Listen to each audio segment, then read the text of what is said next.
Hi, I'm Bob Adair, instructor with Oklahoma State Fire Service Training. We're here at Altus, Oklahoma Fire Department. We are doing the Hazmat Technician program. Today we're going to talk about technical decon. We're going to walk through the setup of technical decon. So down here, technical decon has to be set up anytime that we're going to do an offensive entry after life safety has been taken care of. Before life safety is taken care of, we need to set up at minimum emergency decon for firefighters going in and doing rescue. So setting up the process, we got the red cones here that's going to simulate that we have got a hot zone down here. We're going to walk in, we're going to come back in here into the buffer corridor between the warm zone. The yellow cones are indicate the beginning of our warm zone or the contamination reduction zone. Right here in the buffer zone, we've got a electronics drop, we have got a tool drop, and then our technicians are going to walk into this area. In this area here, we're going to have a greeter. The greeter's job is to analyze the responders coming in, see how much air they have, make sure there's no rips, tears, or anything in their suits, and then he's going to determine who goes into the decon corridor first. Walking up here, we're going to start our process of cleaning up our technicians. We have a boot wash. The responder's going to step in this boot wash and he's going to scrub his feet back and forth. He's going to reach over here and he's going to wash his own hands all the way up to the elbow. So he'll scrub his hands in between the fingers right up to the elbow. He's going to step on the grate here. We're going to give him something to steady him. He's going to step into the first wash basin. Okay?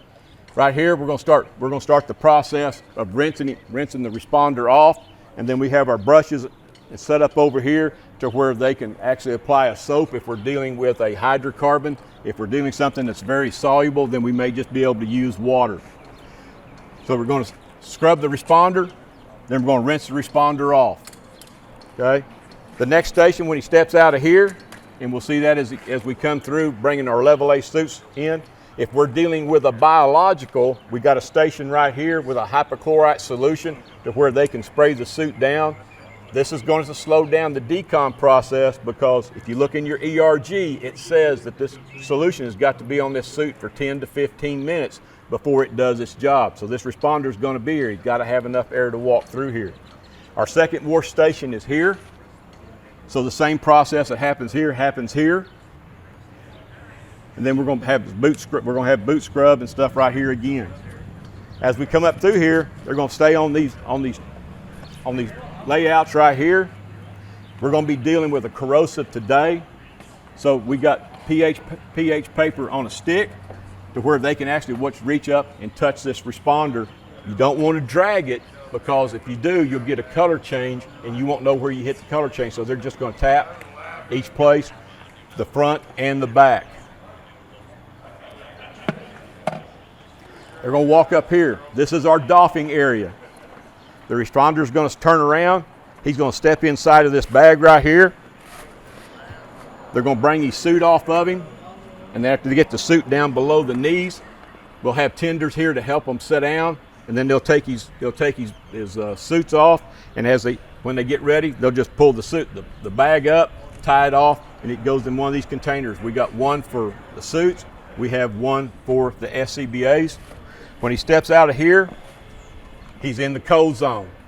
On a level A suit, you can take your SCBA with you. On a level B suit, the SCBA will stay in the warm zone.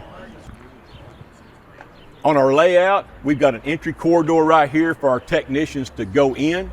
They're always going to go out through the decon corridor just in case that we have a problem. We have an emergency decon corridor set up over here in between these blue cones. That way, if we have a responder that's coming out with medical issues, he has a rip or a tear in his suit, and we need to get him out of that suit, we'll bring him to this area right here. We have a wand laid out to where we can get this responder out of this suit very, very quickly and get him to medical, because if they got the product on them, they've got to go to medical. We set up our technical decon corridor. Some of the safety features of our technical decon corridor, when we walk down here, we have to use a pump in order to to bring all of our liquids out, because in technical decon we got to trap all of our water to be tested before we can let it go. So we've got our pump setting right here. In order to keep anybody from getting electrocuted when they're plugging and unplugging the pump, I brought my extension cords up through a cone and set them there to where the responders can plug and unplug.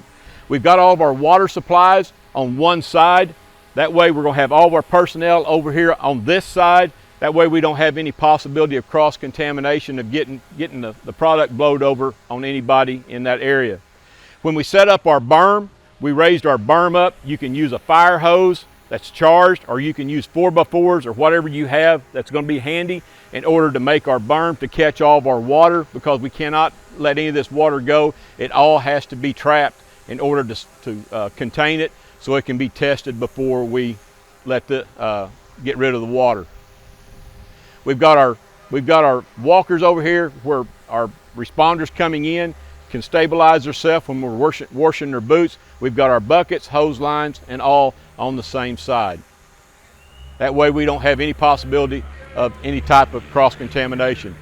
Right here, just in case we have an emergency responder that has to get out of their suit quickly, we've got our emergency decon set up. We've got our hose line up here ready to go and charged. Everything needs to be charged before the technician goes down range.